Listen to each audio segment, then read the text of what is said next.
Fils et du Saint-Esprit. Amen. De l'Évangile de Jésus-Christ selon saint Marc au chapitre 6 au verset 1 à 6. En ce temps-là, Jésus se rendit dans son lieu d'origine et ses disciples le suivirent.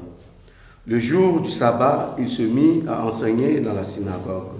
De nombreux auditeurs frappés d'étonnement disaient « D'où cela lui vient-il? Quelle est cette sagesse qui lui a été donnée et ces grands miracles qui se réalisent par ses mains?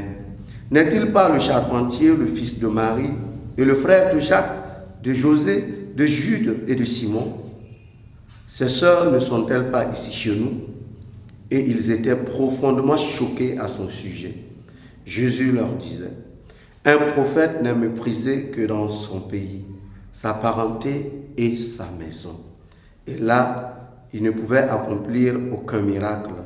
Il guérit seulement quelques malades en leur imposant les mains. Et il s'étonna de leur manque de foi. Alors Jésus parcourait les villages d'alentour en enseignant. Acclamons la parole de Dieu. Louange à toi, Seigneur Jésus. Bien-aimés dans le Seigneur, comme nous pouvons le voir, l'évangile de ce jour doit nous poser à chacun et à chacune une question fondamentale. Et la question est la suivante. Est-ce que je connais vraiment le Christ? Quelle est ma connaissance du Christ? Et l'évangile de ce jour va nous faire comprendre que Jésus fasse des miracles et que j'ai entendu qu'il a opéré ces miracles, ce n'est pas suffisant pour dire qu'on connaît Jésus. Même s'il opère des signes pour nous, et que nous restons simplement dans l'émerveillement, ça veut dire encore que nous n'avons pas encore compris qui est Jésus.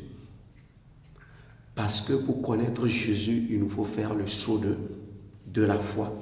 Il nous faut la lumière de la foi pour nous montrer que les signes que Jésus est en train d'opérer en nous, le miracle que Jésus est en train d'opérer en nous, sont des signes pour nous montrer sa vraie nature.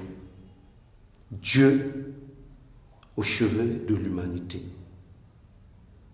Voilà comment est-ce que nous avons à connaître Jésus.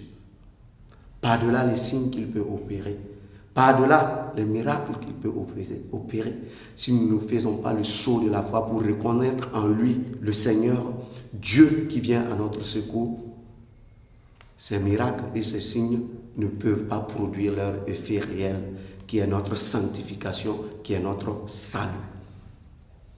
Au cours de cette journée, nous allons demander au Seigneur qu'il nous accorde vraiment la grâce de l'ouverture, la grâce du discernement, ce discernement-là qui nous aide justement à nous ouvrir pour approfondir notre connaissance du Christ, en étant surtout à l'écoute de sa parole, mais surtout en veillant à allumer notre vie à la personne du Christ.